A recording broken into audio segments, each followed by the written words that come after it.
¿Por qué Mauricio Macri, el presidente Mauricio Macri, tomó esta decisión tan polémica? Porque quiso generar una demostración de fuerza, porque está en juego la gobernabilidad según dos conceptos. Uno, la gobernabilidad con el manual clásico, es decir, acá demuestra quién manda y que está dispuesto a tomar medidas audaces.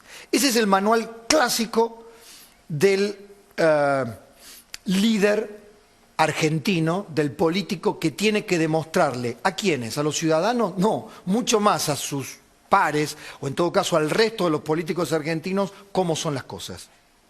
Algo venía insinuando Macri. Fíjense si después, acá le voy dando algunas anotaciones a Adriana para que me ayude, que es la experta, la analista en medios y fundamentalmente, rigurosamente con las palabras. Dijo la palabra voy a ser implacable, se lo dijo en el acto en Pergamino, a los que no cumplan con la ley, no me hagan, no me obliguen, porque voy a ser implacable.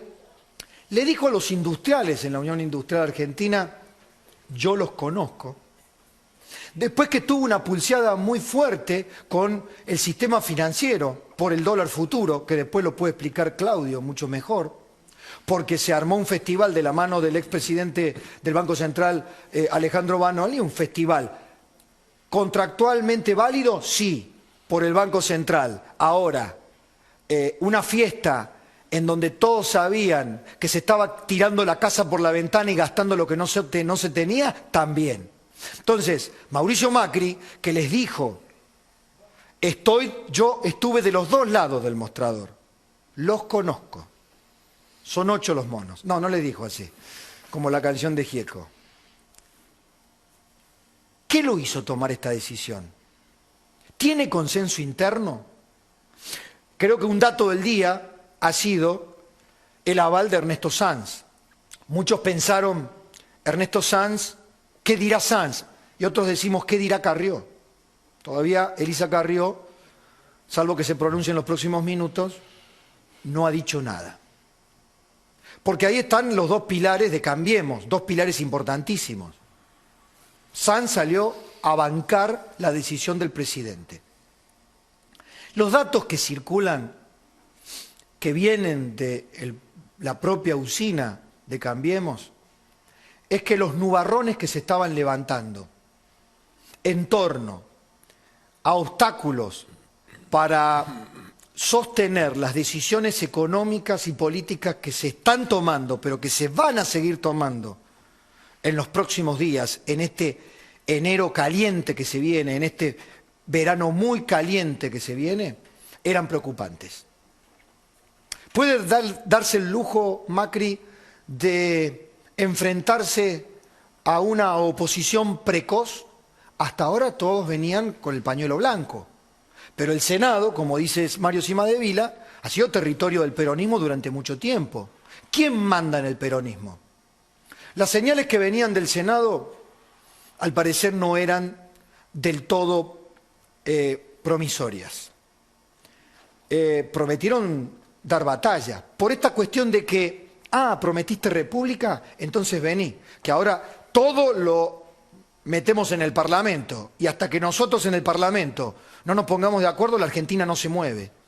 ¿Se pueden desactivar bombas de tiempos que ha dejado el kirchnerismo en todas partes, en todos los rincones de las instituciones, teniendo en cuenta esos pasos lógicos y deseables que tienen que dar los tres poderes?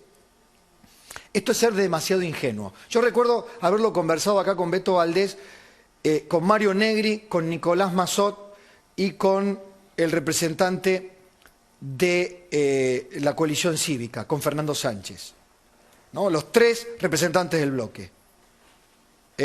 Bueno, ahora vamos a debatir, vamos a formar consenso. Sí, pero dijimos, pero los primeros DNU, por ejemplo, ¿cómo se bajaban las retenciones? Con un DNU. La declaración de la emergencia energética. Y fundamentalmente, la arquitectura o la ingeniería económico-financiera para abrir el cepo, para sostener el ingreso de dólares, para sostener las importaciones. ¿Cómo se logra? lo que parece que van a ser más decretos de necesidad y urgencia. Por lo tanto, desde la Corte Suprema de Justicia, compuesta hasta hoy por 3 miembros, alguno de ellos le había advertido al presidente o a sus íntimos colaboradores: cuidado con el exceso de DNU, no vamos a avalar todo. ¿Qué hace un presidente frente a esto? ¿Cuánto tiempo lleva la construcción de los consensos? ¿Cuánto tiempo le lleva a la política argentina dominar los egos de cada pequeño cacique en que han quedado, digamos, estas tribus en que se han convertido el peronismo hasta que logre un jefe? Estas no son justificaciones, son contextualizaciones de lo que ha ocurrido. Mario.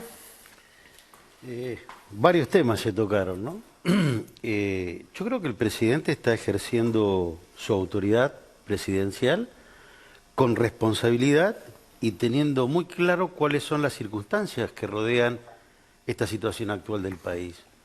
El decreto de necesidad de urgencia también es una herramienta que da la Constitución y que necesariamente va a tener que también pasar por el Parlamento. Es decir, esos DNU... ¿Tienen control de constitucionalidad? Tienen control de constitucionalidad, tienen que pasar por el Parlamento. No recibió... Sí, igual aclaremos que, de acuerdo a cómo está reglamentado, una sola de las cámaras, claro. Exactamente. A ver, lo aclaramos, Félix. Cuando se dicta un decreto de necesidad de urgencia o un decreto delegado que dicta el presidente en ejercicio de facultades delegadas, o un decreto de promulgación parcial de leyes, que son los 3 que tienen que pasar por esa comisión bicameral y luego ser aprobados por el Congreso, hasta con que una sola de las cámaras le dé aprobación para que riga. O sea, el control digamos, legislativo es del 50%, ¿no? O sea, las 2 cámaras tienen que desaprobarlo. Claro. Para voltearlo. Exacto. Claro. En este caso hay una Cámara de Diputados mucho más favorable a armar una mayoría necesaria en el caso de la hostilidad del Senado. Es más, yo creo que habría que tomar otras medidas. Recién te escuchaba hablar de estos contratos de venta de dólares a futuro, ¿no? Sí. Que yo sepa, los contratos deben ejecutarse y celebrarse de buena fe.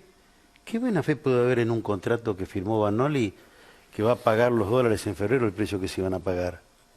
Es decir, yo creo que ahí no hay buena fe. Yo creo que incluso da para una acción judicial para que se revisen esos contratos. Bueno, de hecho, no sé si hay que negociar tanto pagarlo. Para los muchachos que decían el gobierno de los banqueros, parece una desmentida bastante completa. Pero igual, ya te voy a preguntar, Claudio, porque allá Claudio tiene la voz de lo que vienen del otro lado. ¿Qué buena fe puede haber en esos contratos? Yo me pregunto. Pero volviendo al tema de los nombramientos, ¿qué es lo que cambia? Porque ya se dijo que en marzo o en las primeras sesiones va a estar el pliego ahí a disposición del Senado. ¿Qué es lo que cambia? Y que el gobierno, el Ejecutivo, va a tener que negociar con el Senado la aprobación de 2 miembros que ya forman parte de la Corte, en vez de proponerlos por primera vez. Ese es el gran cambio. Es decir, y me parece que eso está dentro de la ley. ¿Entendés? Eso es lo que me parece que es importante entender. No todo está avalado, pero a un gobierno que nace con debilidades muy grandes, o sea, viene a manejar una crisis económica y bombas de tiempo que están puestas en todos lados. Viene a manejarlo desde un Estado que está copado por todos lados de camporistas y de jueces y de funcionarios puestos por docenas y por miles por este propio gobierno. La pregunta, Fernando, es ¿hasta cuándo ¿el límite cuál es? Pero, claro, la ley, el límite es la ley. El límite es la ley. Claro, o sea, porque si no es la clásica de persigo al caníbal convirtiéndome en un gran pero déjame decírtelo así. Yo vengo del deporte o hice mucho deporte. La Argentina es como un campeonato de fútbol, ¿no? Es un campeonato de fútbol donde el peronismo juega al rugby. Te taclean, agarran la pelota con la mano, la agarran, salen corriendo para adelante con la pelota. No invitamos ningún peronista. Juegan al rugby. Me voy a tener que peronizar para poder hacerte frente. No solo juegan al rugby, sino que exijan que vos juegues al fútbol. Y cuando pones pierna fuerte lloran, ¿no? Bueno, acá lo que hizo Macri es, dentro de las reglas del fútbol, puso pierna fuerte. Muchachos, aflojen con el scrum, aflojen con la montonera, no agarren más la pelota con la mano y tengamos una república y después va a haber un juego normal. Acá lo que hubo es una pierna fuerte. Fue decirle al peronismo del Senado, y es mi análisis, vamos a negociar por los jueces, ustedes tienen la última palabra, pero vamos a negociar con los jueces adentro. Y si van a sacar a esos jueces, paguen el costo político correspondiente de poner eso. Porque además son dos jueces que todo el mundo, aún quienes han sido muy críticos de la medida, dicen que son dos jueces intachables. Todo. No he independientes. escuchado una sola voz que critique las calidades profesionales de ambos, ¿no? Ahora, ¿qué pasa si alguno de estos jueces, bueno, la Corte Suprema falla en este lapso y después alguno de los dos jueces no son aprobados? Félix, ¿qué ocurre desde el punto de vista jurídico? Porque hoy, por supuesto, con esta asamblea que son las redes sociales y todo, todos opinamos, todos nos convertimos en constitucionalistas. Hay alguno que decía, esto conspira contra la seguridad jurídica. Aun cuando estos jueces son designados provisoriamente, de eso se trata una designación en comisión, como es un mecanismo previsto constitucionalmente, los fallos que dicten estos jueces o las firmas que pongan en los votos van a ser válidas. Van a ser válidas. Por supuesto. Acá no hay problema. ¿Quién fue el que dijo? Futuras. Pichetto, creo. No. No. Ni con los subrogantes Pichetto, declarados. pero perdóneme, el senador Pichetto dijo, cuidado porque si algunos de estos jueces pueden ser, sus fallos pueden llegar a ser, tener un viso de inconstitucionalidad o de ilegitimidad o de ilegalidad. Fíjate que declarada inconstitucional la ley de subrogancias, la Corte lo dijo y lo dice siempre en este tipo de situaciones, es sin perjuicio de la validez de los actos. Si no, la seguridad jurídica no podría funcionar. Exacto. La pregunta... Y eso, perdón, y además otra cosa a tener en cuenta. Todos los medios, o muchos medios, titulan, se designan jueces por decreto. No. A ver, todos los jueces son elegidos por el presidente con el acuerdo del Senado. Inclusive los inferiores, que tienen que pasar una terna del Consejo de la Magistratura, pero finalmente la designación la hace un juez, la hace el presidente. Y el presidente, para ejercer sus potestades, esta es una de ellas, necesita un decreto. Lo malo no es que dicte decretos, lo malo es que utilice facultades o que ejerza facultades del Congreso, y eso se hace a través de los DNU y de los decretos delegados. Pero esto no ha sido ni una cosa ni la otra. Esto ha sido un decreto autónomo. Por supuesto, después viene el Senado. Pero decir así, se eligen jueces por decreto, ligeramente como descalificando por ese motivo, es un error porque la parte de la designación de un juez que le corresponde al presidente se hace por decreto. Después llega el acuerdo del Senado.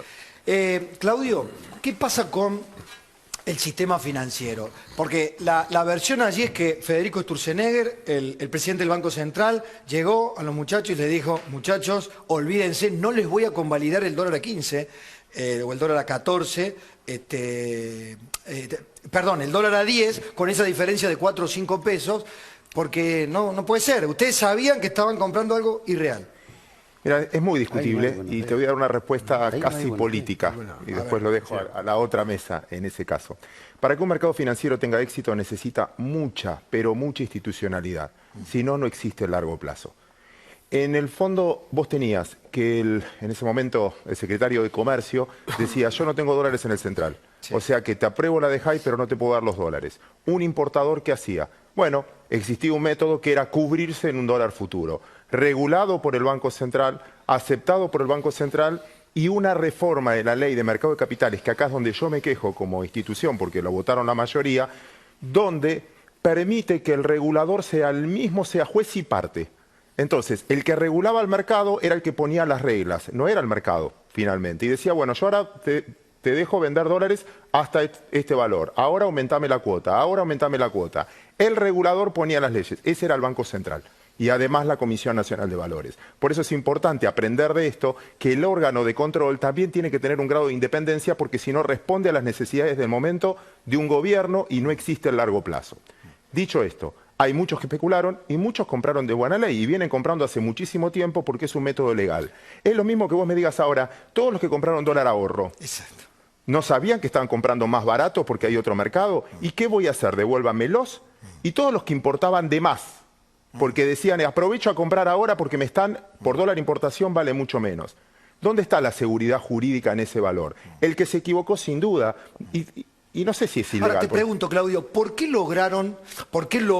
se logró en la negociación, corregime, y si me pasás en limpio la negociación va a ser formidable, ese desagio? ¿Por qué la contraparte aceptó ceder un poquito? Yo me acuerdo cuando se hizo la reprogramación de la deuda argentina, yo decía, el tiempo va a demostrar si fue buena o mala cuando vengan todos los juicios posteriores y dirá si fue exitosa o no. Sí. Acá es lo mismo, porque vos usás de interlocutor el banco, pero los bancos en su mayoría no operan su dinero. El banco compra y va y le vende a un importador, a un exportador, a un particular, al que quieran. Entonces el banco no negocia su plata. Es cuando vos haces un plazo fijo en el banco cuando le pedís prestado no presta su dinero, presta el dinero que toma los ahorristas. Cuando vos le decís, ahora los bancos tienen que pagar tanta tasa, al que están perjudicando o beneficiando es al ahorrista. En este caso lo mismo, el banco es el intermediario.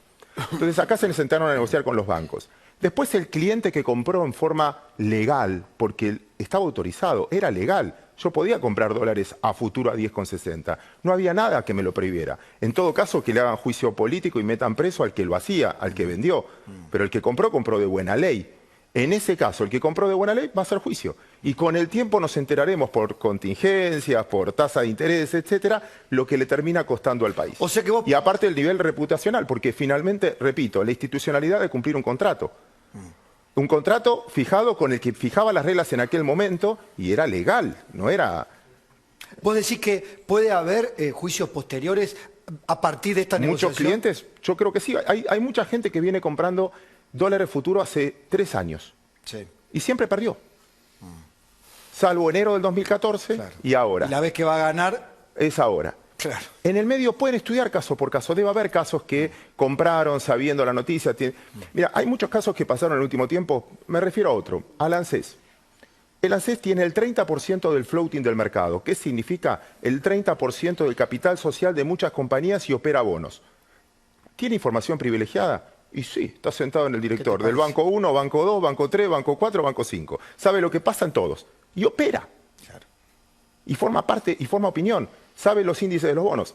Cuando hablas a largo plazo, seguridad jurídica, INDEC, vos le reconocías a los tenedores de bonos una inflación que llamaba SER. Ahora le decís, ¿sabes qué? Te reconozco que te mentí durante X cantidad de tiempo. Entonces después se preguntan, ¿por qué el dólar futuro en Nueva York valía 15 y acá vale 10? Porque acá te desconfían de la regla. ¿Por qué cuando alguien te presta plata te dice, no, ¿sabes qué? Vamos a poner ley en Nueva York?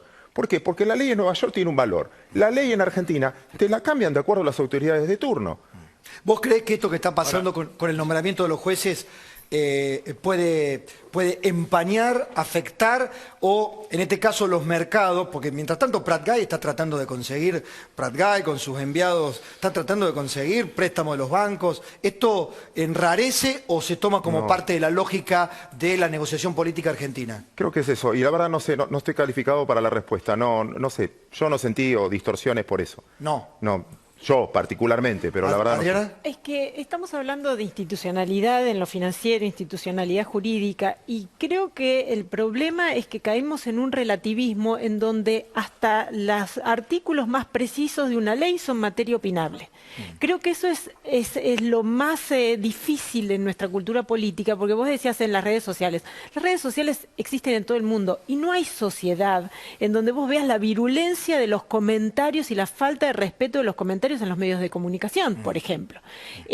Incluso en el debate entre políticos, que es imposible sentar en la mesa a dos personas de signo opuesto porque no se escuchan unas a otras. Entonces, me parece que va a ser difícil salir de estas trampas si cada una de las medidas las sometemos a esta especie de referéndum en donde cada cosa va a ser susceptible de mi mirada. ¿Fernando? No, a mí me parece que hay una analogía muy clara entre la política y la economía. Todo lo que dice Claudio, con todo respeto, es muy atendible.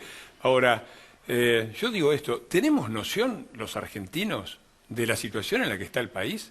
Claro. ¿Tenemos noción de eso? Porque estamos hablando de un país que tiene ya denunciado por el propio gobierno 7% de déficit fiscal. Son cifras previas a lo que la Argentina... Perdón, y ahí no se equivocó Macri, se los pregunto a todos, pero ahí, Dardo, también, por favor. Pero, ¿saben por qué? Me hiciste acordar de algo. Hoy, Alfredo Cornejo salió a decir, en Mendoza, salió a decir, escúchenme una cosa, mendocinos. Y Vidal. Creían, Vidal, son los dos. Vidal, en la provincia de Buenos Aires, que adelante Scioli dijo, recibí una provincia quebrada, por todos lados, defaulteada no, pero con unas deudas enormes. No podemos pagar sueldos ni aguinaldo, sin el Estado Nacional.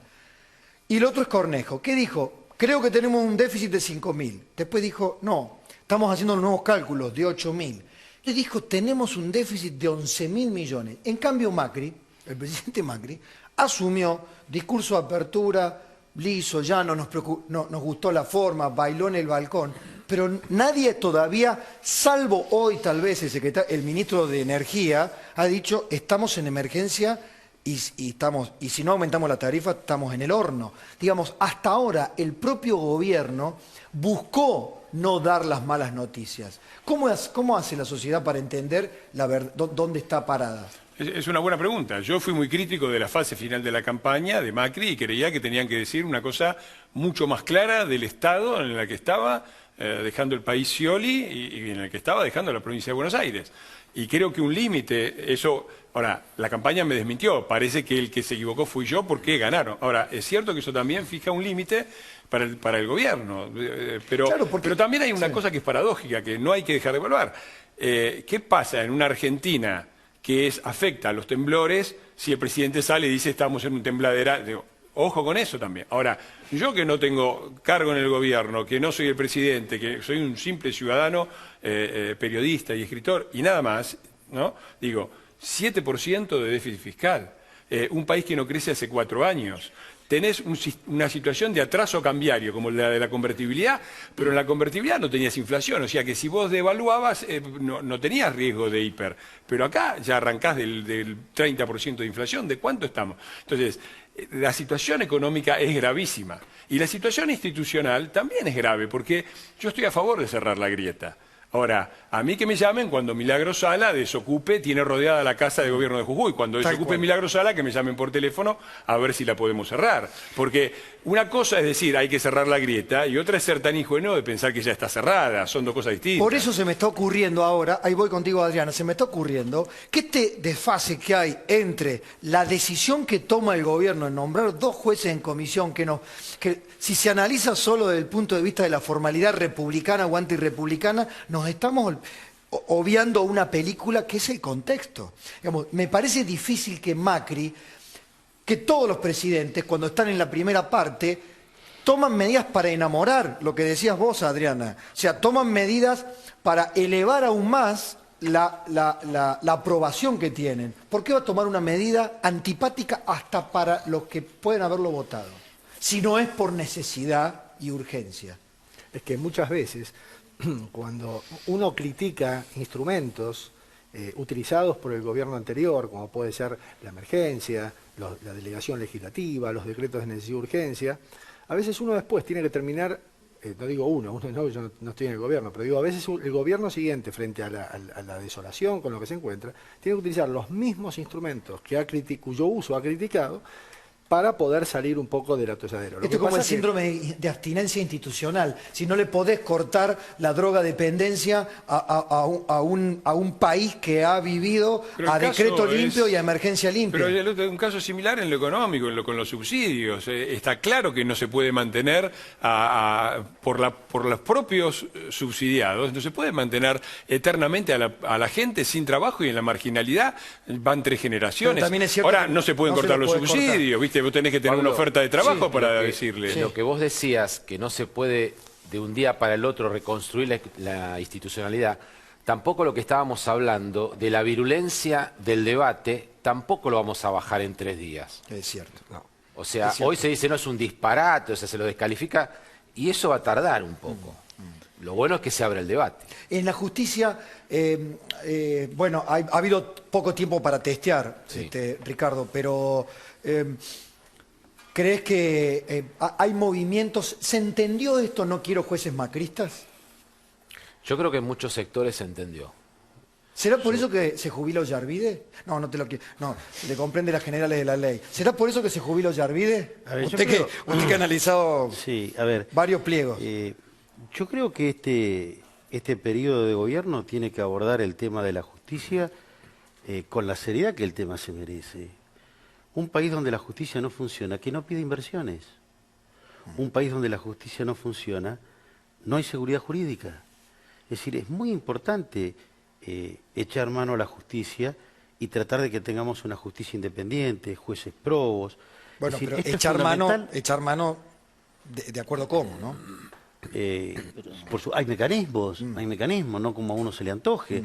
Digamos, creo, repito lo que dije recién, que estamos ante dos concepciones políticas distintas de cómo debe ser la relación entre el poder político y el poder judicial. El kirchnerismo quería y actuó en consecuencia de su pensamiento, quería jueces del poder. Y convengamos que ha habido una complicidad grande de cierto sector del poder judicial que se prestó a ese juego. Macri está en las antípodas de esto. Entiende que no debe haber jueces ni kirchneristas ni macristas, debe haber jueces de la Constitución. Y esta polémica que se armó, que dentro de mi partido se ha generado por la designación, no es mala, como decía Fernando, es buena. ¿Qué estamos discutiendo? ¿Cómo tienen que ser más obsecuentes los jueces o cómo pueden llegar a ser más independientes los jueces? La discusión es esta. Dardo, a ver, la representación de los productores, ¿tiene cabal conciencia de cómo está la cosa, digamos, cómo ha recibido Cambiemos el país en materia económica? Sí, por supuesto. Nosotros estamos convencidos de que el país está en una situación muy mal económicamente y está mal institucionalmente. Nosotros estamos mal, el consumidor está mal, hay falta de trabajo, la economía real en realidad no está nada bien y hay que recomponer. Fíjate las tiranteses que se dan, estamos hablando de un montón de medidas que favorecieron a nuestro sector, viene una salida del cepo, llamale como quieras, al cambio de valor del dólar, y esto va a repercutir en el salario, que es el de los trabajadores y es el de la gente. Y todos somos parte, todos estamos en el mismo colectivo y tenemos que llevar adelante la nación. Te iba a decir, Claudio, nadie habla de bajar el gasto. Dentro de la campaña política de los tres candidatos en la recta final, de los dos en el final, eran ampliando la economía, vamos a evitar los grandes ajustes. ¿Eso se puede lograr? Sí, con crecimiento en parte es un pilar. Una baja de gastos relativa vas a tener importante con el tema de tarifas. En el fondo estás es lo que está anunciando... Estás tirando los subsidios, algo de subsidios para abajo. Juan José Aranguren. Pero quería agregar algo. A veces tomar una medida es muy riesgosa y todos lo sabíamos. Cuando votamos, todos lo sabíamos, porque el 49% se encargó todo el tiempo de recordarte de todos los peligros que corrías si lo votabas. Y el que ganó te decía más o menos lo que iba a hacer, de hecho está tratando de cumplirlo. Y eso yo creo que es el potencial que tiene la Argentina, porque todos sabemos que vivimos una situación complicada y todos sabemos que mucho peor que enfrentar los cambios que hay que enfrentar es no hacerlos. Lo que algo en la sociedad no da más, no la sociedad, la economía, no tenemos reservas, la balanza comercial es negativa. No hacer nada es lo peor. Porque de hecho ya no... El cambio, repito, el paciente está enfermo, para mí llamaron a muy buenos médicos, siempre repito esta frase, lo interesante es que muy buenos médicos aceptaron, porque significa que algo de solución deben encontrar, y a partir de ahí hay que enfrentarlo. Y hay que marcarla, entiendo, el debate y que sirve muchísimo para que no exageren en la dosis, porque el paciente no está fácil. Mirá cómo será de dinámico el debate. Ahí voy, Dardo, que el otro día compartíamos ese escenario en Intratables. Un colega le manda un saludo a Santiago del Moro y a toda la gente que nos trata. La verdad que nos sentimos muy cómodos.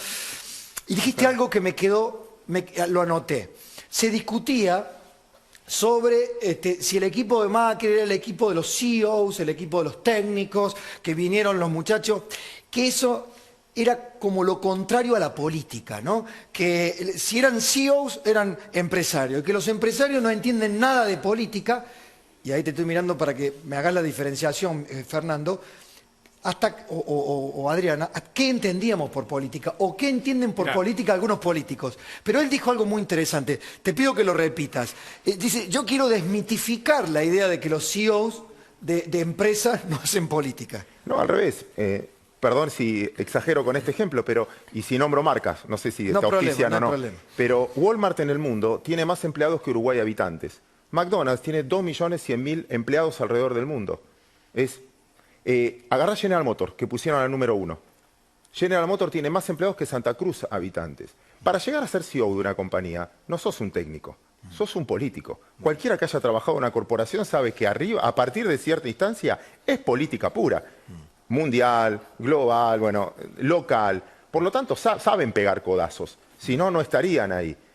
Después, evidentemente, estará la política para diferenciar. No es lo mismo el interés de una sociedad anónima, que es ganar plata, al interés de un país que lo que necesita, obviamente, es incluir, distribuir, etcétera. Hay que hacer esa salvedad, pero por eso también hay políticos. Pero lo cierto es que a veces hablan de los gerentes como que son te voy a decir que el proceso político que acaba de terminar, el ganar plata era me da la sensación que era un objetivo, ¿no? No, pero además es muy graciosa también la objeción, porque el que era también CEO de una empresa era Scioli, era el CEO de Casa Scioli, que era la empresa del padre que la fundió. Esa fue la diferencia. Que Macri no fundió la empresa. Me vas a del dar el padre ejemplo Scioli. de Kicillof Pero, que fundió el kiosquito. también, pero déjame decir una cosita, porque es interesante. Voy a apelar, después me van a corregir, porque mis conocimientos de inglés son provisorios, pero es interesante porque en inglés hay dos palabras para política, que es politics y policies, que son dos cosas distintas. Sí. Nosotros diríamos...